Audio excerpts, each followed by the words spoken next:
My name is Haider Abbas and I'm working as Diversification Specialist with Manitoba Agriculture and Resource Development at Canada-Manitoba Crop Diversification Center in Carberry, Manitoba. This is a beautiful morning of July 2020 and I'm standing in front of a winter wheat project that is a collaboration with Ducks Unlimited Canada. This is a fertility management project and we are testing different levels of fertility applied at different time of the year. There are several reasons to grow winter wheat in Manitoba, and one of the biggest reason is profitability. Traditionally, winter wheat is one of the most profitable crop in the province. Input costs are lower and yield is in most cases 25% higher than spring wheat. Protein levels are also higher and in most cases they are above 11%. I have pleasure to have Ken Gross and Elmer Koskew from Ducks Unlimited with me. Over to you, Ken. Thanks, Haider. We've been working with the diversification centers on winter wheat agronomy for several years now.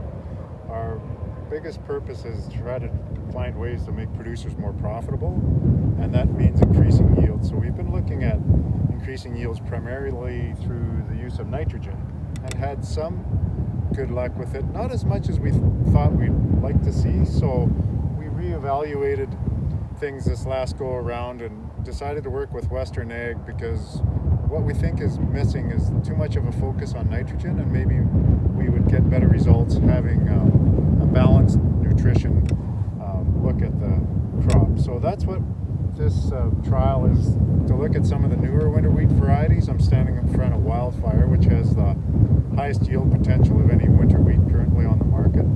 And what we're contrasting here is conventionally fertilized crop, which means put your phosphate down in the fall and your nitrogen down in the spring, with a fertility package driven by Western Ag techniques that's more of a balanced approach, looking at all the macros.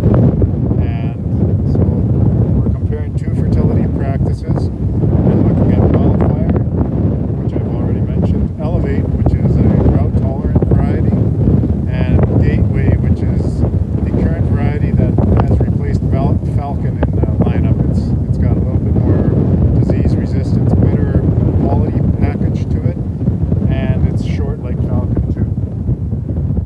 We would like to thank Winter Cereals Manitoba for working with us on these trials and extending the results, and to Ag Action where they access some funding for these trials through the federal and provincial government. Thank you, Haider.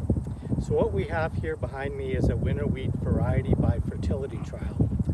But before I get into the details of the trial, I think I'll maybe just provide a bit of historical perspective as to why we decided to proceed with this trial in the beginning.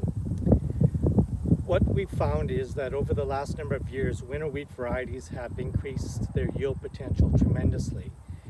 Under irrigation in southern Alberta, these winter wheat varieties can yield in the 135 to 140 bushel per acre range. This means under dryland conditions, we should be able to achieve winter wheat yields somewhere around that 100 bushel per acre mark. So the recipe seemed fairly straightforward. You simply 2 pounds of nitrogen for every bushel of target yield, and we should be golden. Unfortunately, what we are finding out in the field is that producers were hitting a production wall in that 65 to 70 bushel per acre range. This, of course, became problematic because some of the spring wheat varieties now are yielding in the 80 to 85 bushel per acre range.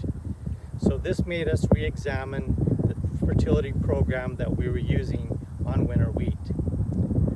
As a result, we decided to partner with Western Ag Professional Agronomy. Their focus is to provide a more balanced fertility approach for their crops. And this means that what they do is they measure the total nutrient availability versus the total volume of nutrients that are in the soil. This is especially important for nutrients such as phosphorus and potassium.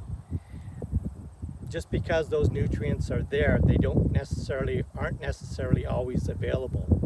And this becomes critical when you're trying to target yields in that 100 bushel per acre range.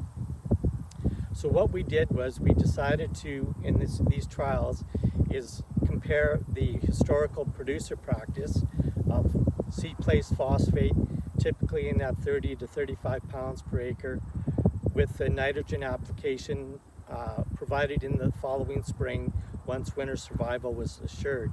And we compared that to the Western Ag Balanced Fertility Program, where Western Ag provided a fertility recommendation balancing nitrogen, phos, potassium, sulfur, and any microbes that might be necessary, with half of the nitrogen applied in the spring and the other half in the fall, and the balance applied in the spring.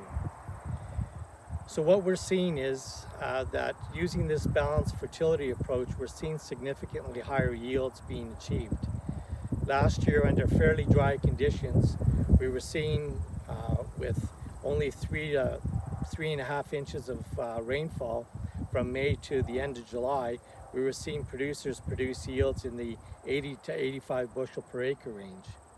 So we're fairly optimistic that this approach is the right way to go with trying to get those yields of winter wheat up to where we're trying to hit that 100 bushel per acre range. You can see here that there's a number of plots here where the balanced fertility approach is certainly looking more robust, and again, we're optimistic that these yields are going to be higher once harvest is done this fall. I'd like to again thank Hayter for the work he's been doing here, and Western Ag for their assistance, and Ducks Unlimited, who applied for funding under the Ag Action Plan.